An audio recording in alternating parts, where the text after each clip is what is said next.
Good evening. We'll go ahead and call the October 18th, 2023 Planning Commission meeting to order. Confirmation of posting and roll call. This meeting has been posted in accordance to Nevada open meeting law. All members are present in the chambers with the exception of Member Crum and Member Biasi, who are on the phone, and Member Scott is absent. Thank you.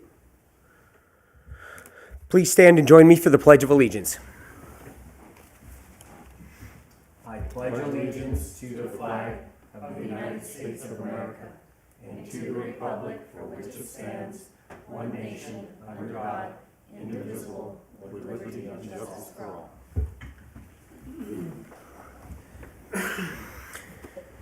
Thank you. We'll start with our initial public comment. I believe we've got a couple comments to read.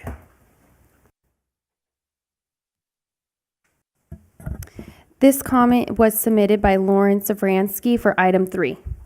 Good evening, Commissioners. My name is Lauren Safransky, and I wish to speak on item 3 tonight. I would like to first note that this is interesting that this item is coming before the Planning Commission after the City Council voted to take no action on a previous item related to short-term rentals last month. The City Council had an opportunity after conducting a survey and canvassing residents to proceed with the code amendment regarding short-term rentals.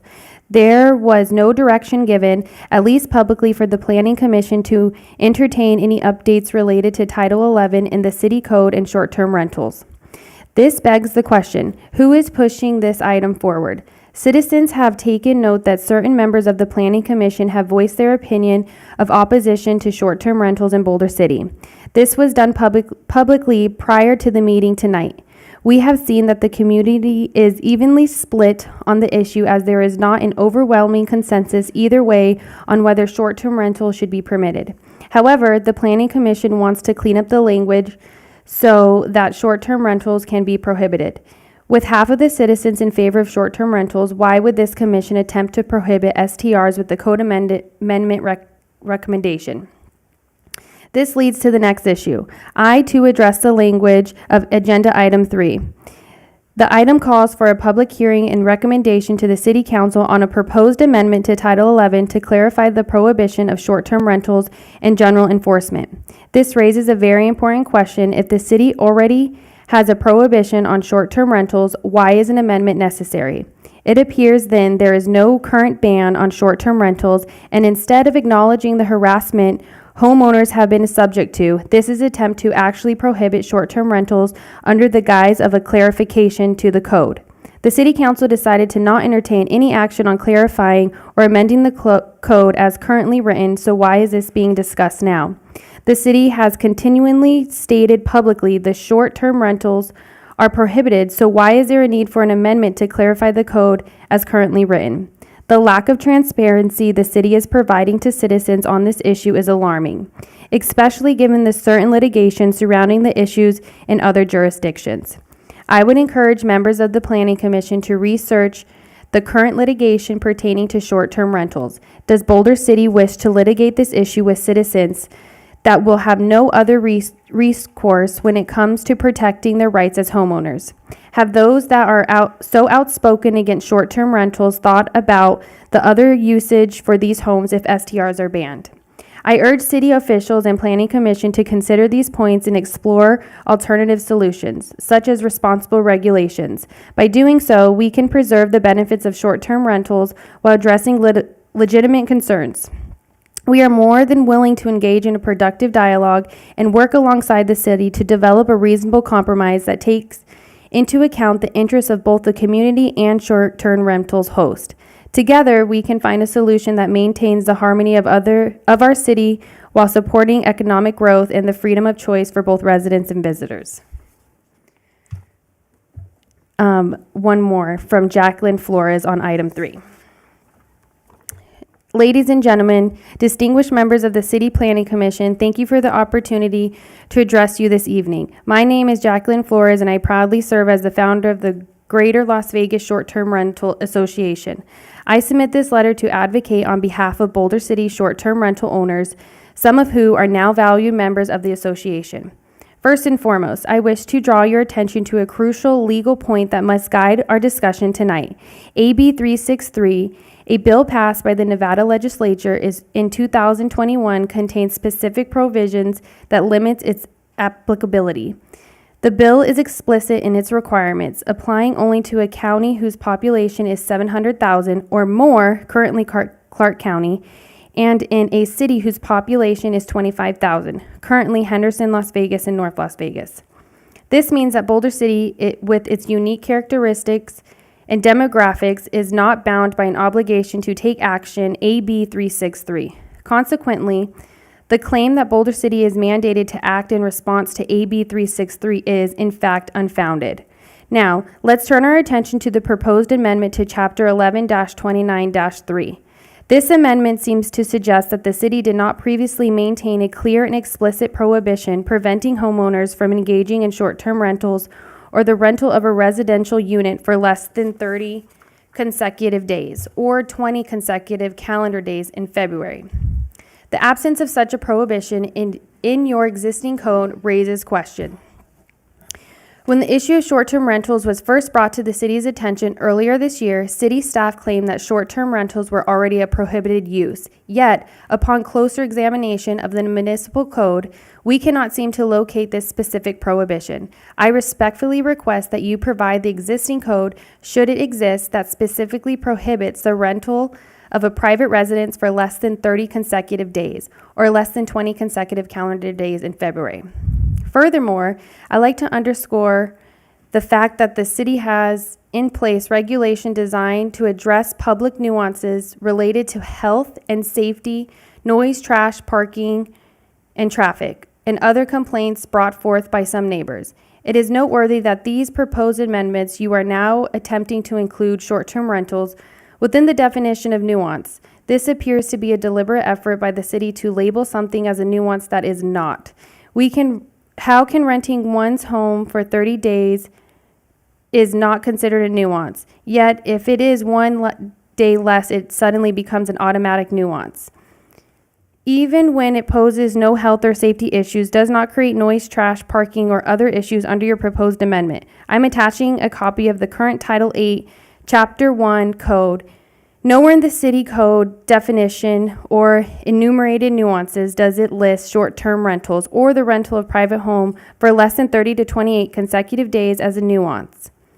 In fact, 8-1-2B states a public nuance is in anything, act, condition, or use of property which is 1. Declared by statute to be a public nuance. 2. In the absence of a statute, the act would constitute a common law nuance. Short-term renting or renting one's home for less than 30 or 28 consecutive days has never been a nuance or a common law nuance, and we should not start now. With this proposed amendment, what this body is attempting to do is penalize a group of homeowners for the actions of a few bad incidents. More concerning is the act on private property right and the potential deprivation of private property owners in Boulder City of their inherent right to rent this private property on a short-term basis. We must ask ourselves, what is next for Boulder City? Will the elected officials consider banning long-term rentals as well because some create noise, parking, or trash issues? Will they bring back prohibition or ban driving in the city to address DUI or speeding issues? Elected officials should first and foremost ensure they uphold fundamental property rights and civil liberties protected under the Nevada U.S. Constitution. It is of paramount importance that the city refrains from pursuing any aggressive stance against private property owners in Boulder City. Such actions may only compel these property owners to seek legal redress against the city to safeguard their constitutional protected right. In light of these concerns, I respectfully implore the city to table this matter, cease its encroachment on property rights, enforce the existing laws related to nuances, and refrain from blanket punishments that impact all due to the actions of a few. Thank you for your attention, and we look forward to a constructive dialogue that respects the rights of Boulder City property owners and upholds the principle upon which our nation was founded. Thank you. We will continue this initial public comment period. Anyone wishing to be heard during this initial public comment period, please make yourself known. And there will be time during each of the items as well, so Do that? Fantastic. Okay, anyone else out there wishing to be heard calling in may call in to 702-589-9629.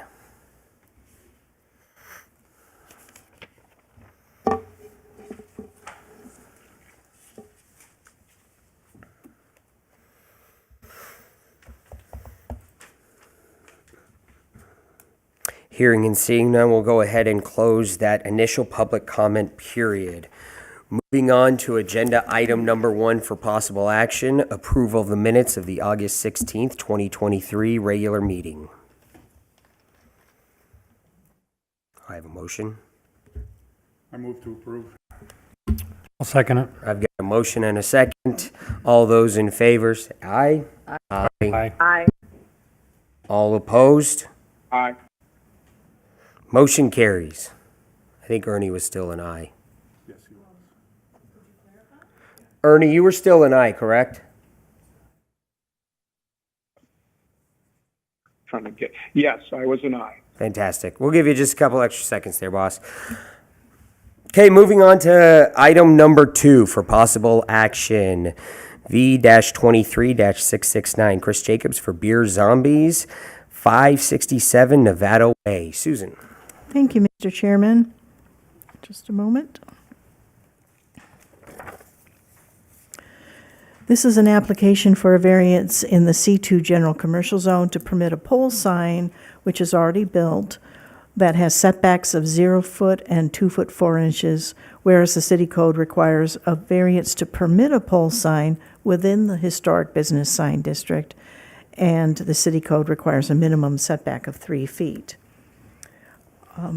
As a result of a code enforcement inquiry, it was determined that the only sign that requires a variance on this property is a pole sign installed without a permit several years ago. The code requires that signs in the downtown historic sign business district, that pole signs are not allowed without a variance to be approved by the Planning Commission. And secondly, for such pole signs, it requires a minimum 3 foot setback. The current existing sign has a 0 foot setback to the Nevada Way lot line and 2 foot 4 inches to the Wyoming Street lot line. The property was originally built in the 60s as a gas station, and there was originally a pole sign on the property for that use, and presumably the current sign was built on the old foundation for that original sign. All other aspects of the sign code are met for the pole sign with regard to height and area for the C2 zone. The report also notes that up to 2 food truck businesses can also do business on the site, but the property owner does not intend to increase the size of the existing sign to accommodate that. So your action tonight would be based on the sign as it exists now in terms of size. It was noted that if the property owner wants to use a portion of that sign in the future for food trucks, it would just occur within that existing square footage that exists now. The staff report goes through the 5 criteria that must be considered in favor by the Planning Commission in order to approve the request. As background, this is one of the few properties in the downtown commercial area which actually has a front yard in which a freestanding sign could be placed, because the vast majority of businesses are built right up to the sidewalk, and for the most part, they just have wall signs. But it was pointed out by the applicant, and staff also noticed that for the there are a couple of other properties in town, in the downtown area, that do have freestanding signs. One at 501 Nevada Way, for the tiny shopping center up the street that has the parking in front of the building. You've got that photo in your packet. And the other one is across the street for the bookstore and coffee shop at 554 Nevada Way. The staff report provides further background information and concludes with alternate findings that can be used to approve or deny the request. Should the Planning Commission choose to approve, the standard condition is recommended that the approval would be based on the plans and information submitted to you and discussed tonight. And with that, I'll be happy to answer any questions, and the applicant is also present. Thank you, Susan. I'd like to start off one thing. I know that we have the applicant and Jen will be coming up to answer questions. Per the city manager, I was advised to disclose that I've got an ongoing personal and professional relationship with Jen, but she's just here on behalf of the owners and the applicants and them, so there's no pecuniary interest or conflict of interest past that. So we're going to open up some questions here to Susan. Yes, go ahead, Michael. Mr. Chairman, just to clarify, per the city attorney? Yes. Yes, sir. Thank you. I spoke with Ms. Walker. So I've got a couple of questions, Susan. It was already there. Have we confirmed, does it meet any sort of engineering standards? Would it need to be permitted? Have we looked at any of those things to make sure that the sign is put together right? We will have Public Works look into that, but they've been aware of its existence. Perfect. At the presumably end, for can you some just make time. sure that we get that wording in as a condition of our approval? Or if we decide to approve, that it's got to go through that? We had initially considered that, but the problem is that it's not the property owner who applied for the variance.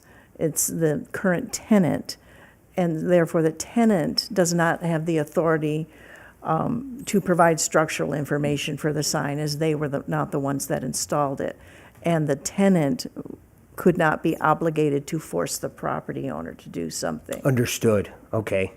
So that's why we didn't put that as a condition. Makes sense. We'll cross that bridge when we get to it, I guess, if they look at it and deem that it needs to be addressed. We'd mentioned the other signs that are in existence. Were those approved variances? I didn't see anything in there. The one at the shopping center, Okay. the insurance office, the State Farm complex at the north end of the street, that's grandfathered in. It's been there for decades. Got it. As for the one across the street,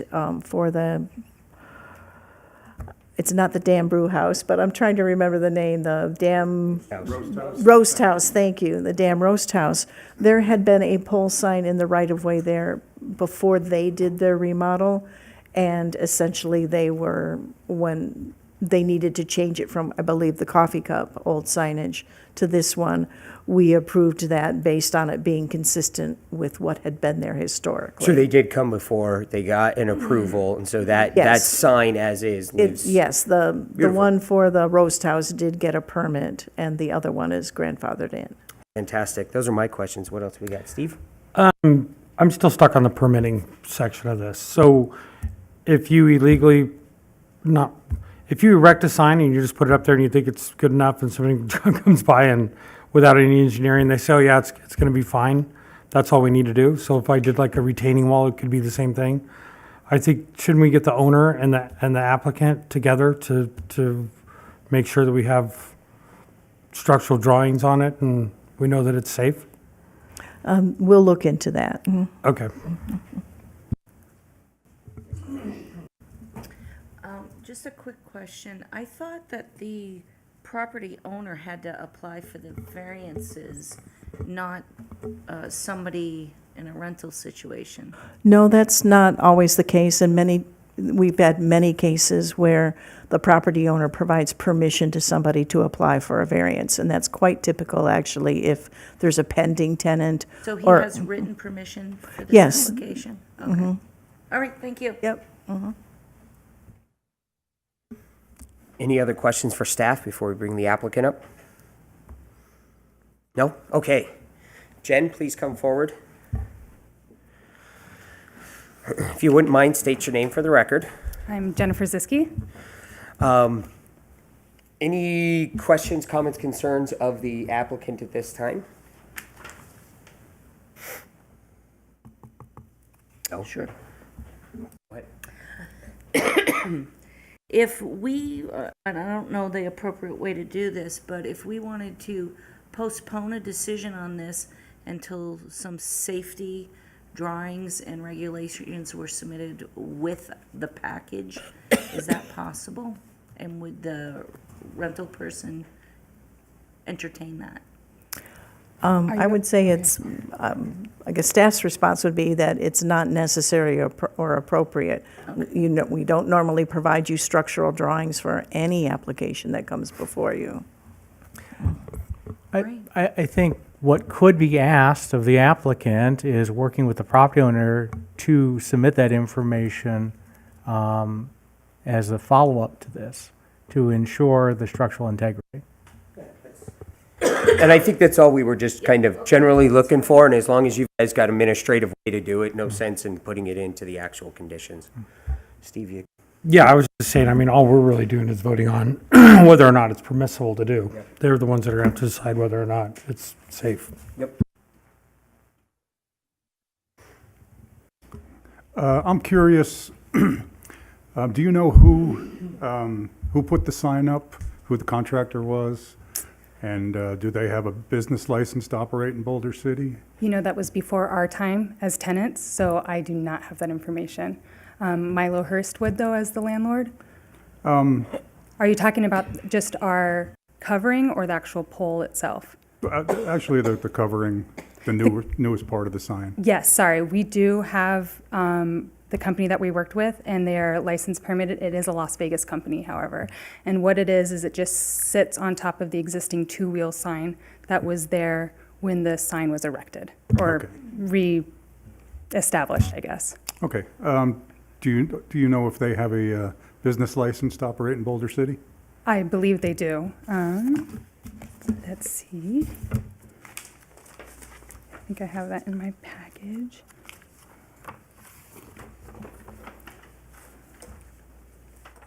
I believe it's Screaming Signs or Signage. It's cut off a little bit on my paperwork, but I can get the exact name to you.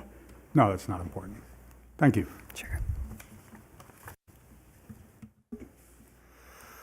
Last point of clarification, Susan, these variances then, even though Beer Zombies is the applicant, we're applying the variance to the property, then will go on in perpetuity. Correct. Okay, fantastic. Any other questions of the applicant? Thank you, you survived. Thank you. I did. Thank you. Okay, I'll bring it around for any other discussion before we open it up to the public hearing. Okay. We'll go ahead and conduct the necessary public hearing. Anyone wishing to be heard on this item?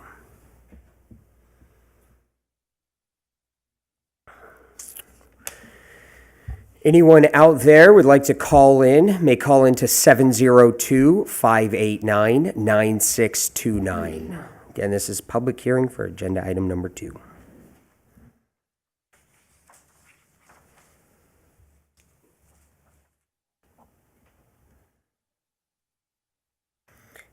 Hearing and seeing none, we'll go ahead and conclude this public hearing. I'll bring it around to the dais for any other discussion or entertain a motion. I will lead us off then. I think everything looks right, and this is the kind of reason for a variance. It would have ended up, in my mind, kind of buried in that corner anyway. So we've got administrative reasons to make sure that it's going to be safe for the public. So I'm going to go ahead and move for approval, the conditional approval of V-23-669 based on the findings and subject to the conditions contained on page 3 and 4 of the staff report. I'll second. I've got a motion and a second. All those in favor say aye. Aye. Aye. Aye.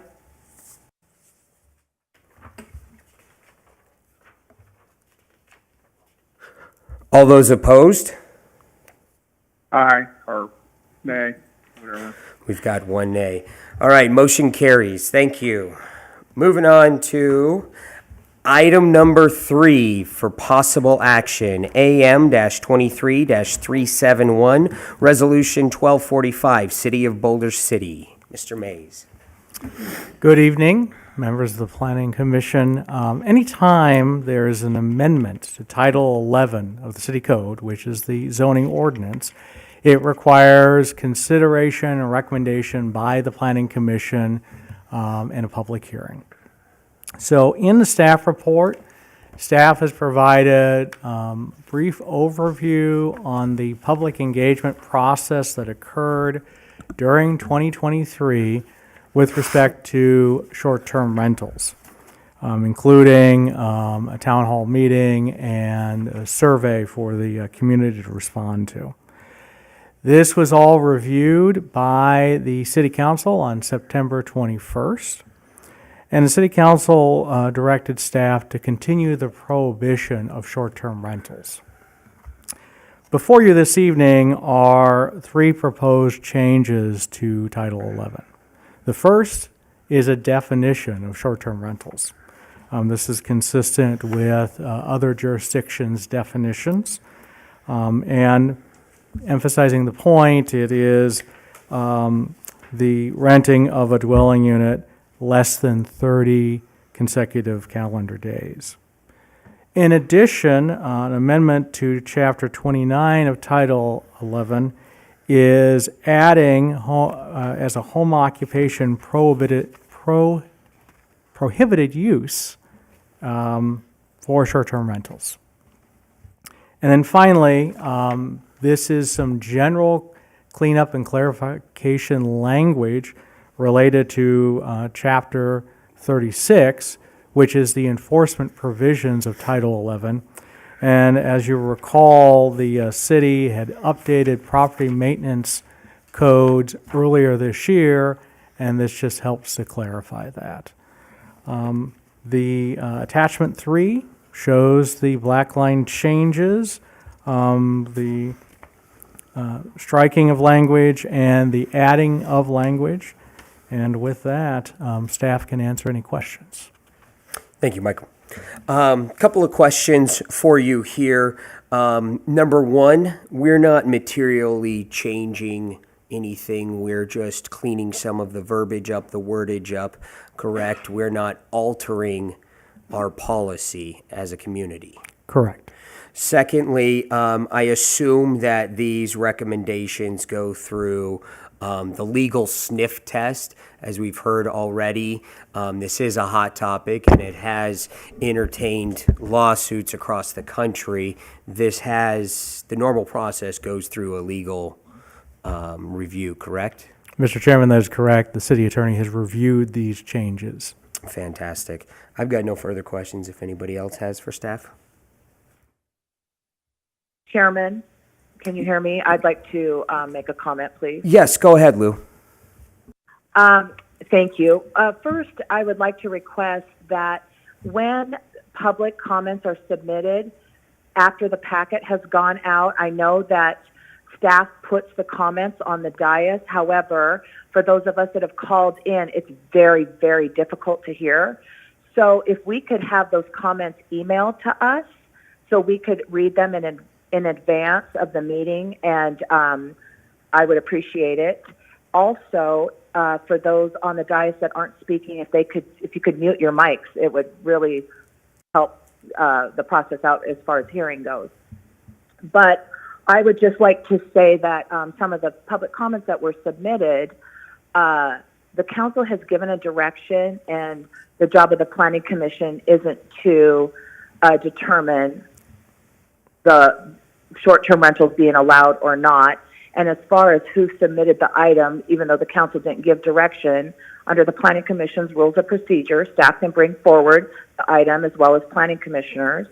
And obviously the code needs to be cleaned up, because although in the code it clearly states if it's not a permitted use, you could assume that it's illegal. People are doing it anyway. So clearly we need a code amendment to make it crystal clear that short-term rentals are not allowed. And then finally, normally I wouldn't address this, but I feel like I have to, because I've spoken in public comment. I've never once represented myself as a planning commissioner. I'm a citizen of Boulder City, and I can and will offer how I feel about this. So the job here isn't whether we as individuals are for it or against it. The job is to determine if the code language is appropriate. That is our job. And with that being said, I'm in favor of clarifying this language. And and moving forward as the council directed to prohibit short-term rentals. That's it. Thank you. Thank you, Lou. Any other questions before we hold the public hearing? Okay, thank you, Michael. We'll now conduct the necessary public hearing. Anyone wishing to be heard on this matter, please make yourself known. Yes, please come forward. State your name for the record, please. Hi, I'm Chelsea Gallagher. I own a short-term rental here in Boulder City, and it has been an absolute pleasure. I'd like to say I have a full 5-star rating, which means I've never had anyone less than 5 stars rent my property. And everyone has a beautiful experience coming into Boulder City. They're coming for exactly what we offer: no gambling, no strip clubs. It's a family-friendly environment. I've had more funerals and people enjoying Bootleg Canyon and things like that. So I'd like to say that just to allow the council and then, or the planning commission, and then anyone who's watching, know that we're not bringing in riffraff. We haven't ever had a complaint on our property per a neighbor or anyone else. And I would really like to encourage, although I do understand the need to clarify language and allow this to be something that we as a city decide what we're going to do here, I would really like to encourage that this go to a vote so that people in our city who are not present for these proceedings, who aren't even really aware that this is going on. I have lots of neighbors that I know who we brought to the town hall meeting that was had, others that did fill out the survey, and many of them didn't know that this was a thing that was not or was permitted. They didn't have any idea whether it was or wasn't. And I would really like to urge you to allow our city's voices to be heard. In the survey that was done, it was pretty well right down the middle, as to my understanding from that meeting that we have. I would love to look over that information and have you guys sit down and before we decide fully what we want to do, how does the community feel about this? Can we make some provisions where maybe we have limitations on how many that we have as a city? Could we have them, people get permits for these things, contribute to our city in a beautiful way? That's my goal, and that has been my experience in the time that I've had my property to lend to others. I have had all the most beautiful responses, and people have really enjoyed coming out to a place they didn't really know existed. In the back of my book, I have 4 pages of recommendations for restaurants and activities, places that people can go around here for the very outside of the Las Vegas Valley experience. And I know it's brought business to the kayaking, to the tours to Grand Canyon. I know there's been people who, again, are enjoying the lake, the Bootleg Canyon, mountain biking, and many, many, many different people who are going to our restaurants. Lots of my Airbnbers don't cook. I know that was brought up as a positive at the town hall meeting, that people love to sit together and cook their meals, but short of a coffee and an easy croissant, typically people are eating out at our beautiful restaurants. So I know you guys have to make it very easy to read, specifically so there's not an argument on this. But I would really like, before we decide if there's going to be punishments, if there's going to be even a yes or a no, I would really love to request that be brought to the city as a community so that we can vote on this and the people's voice can be heard, and that you as our aides can help make that as safe and as beautiful as possible. I know that they've had some couple properties. I think that it was a very small amount. Michael would know what that was from our last meeting, but a very few amount of noise ordinances was really all that they had, and a couple complaints with parking, which can be easily rectified within the host, myself, or someone like me, allowing those guests to know how that property should be handled, where people should park, and so on and so forth.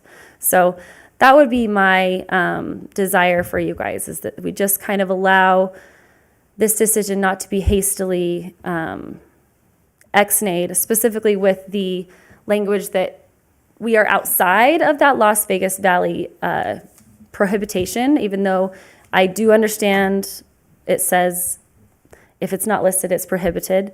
But this didn't exist when that was written. So it couldn't have been prohibited if it wasn't. Airbnb, VRBO, short-term rental as a practice, as far as I'm aware, when this was written, was not a consideration that we needed to think about. So because of that, I would just really implore you that we make a decision as a city, and that then we can make opportunities for those who are able to handle it in a beautiful way and respect the city and have it be a successful and beautiful component, that we can kind of go that route versus just a carte blanche no. So. Thank you. Anyone else wishing to be heard on this matter? Folks can call in to 702-589-9629.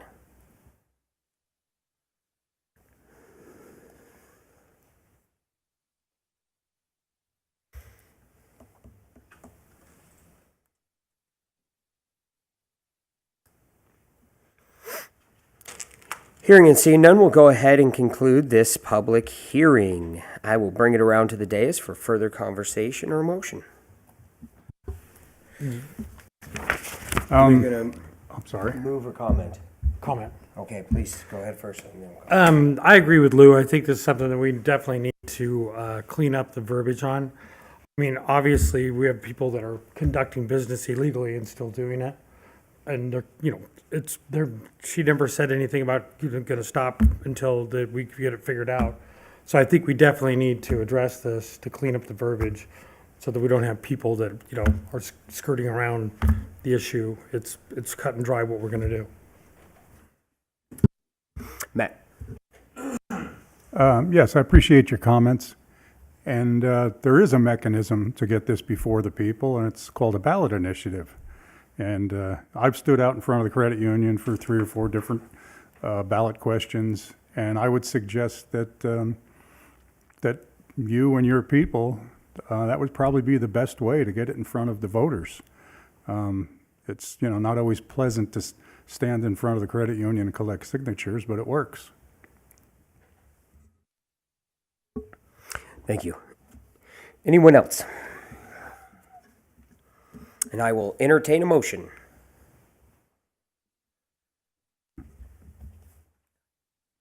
Chairman, Move approval of Resolution 1245, which includes findings for recommendation in favor of AM 23-271. I'll second. And I've got a motion and a second. All those in favor, say aye. Aye. Aye. All those opposed, say nay.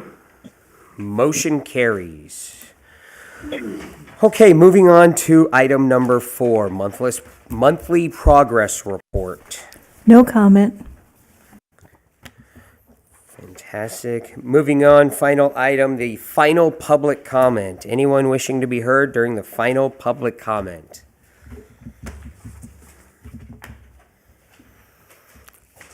Anyone can call in to 702-589-9629.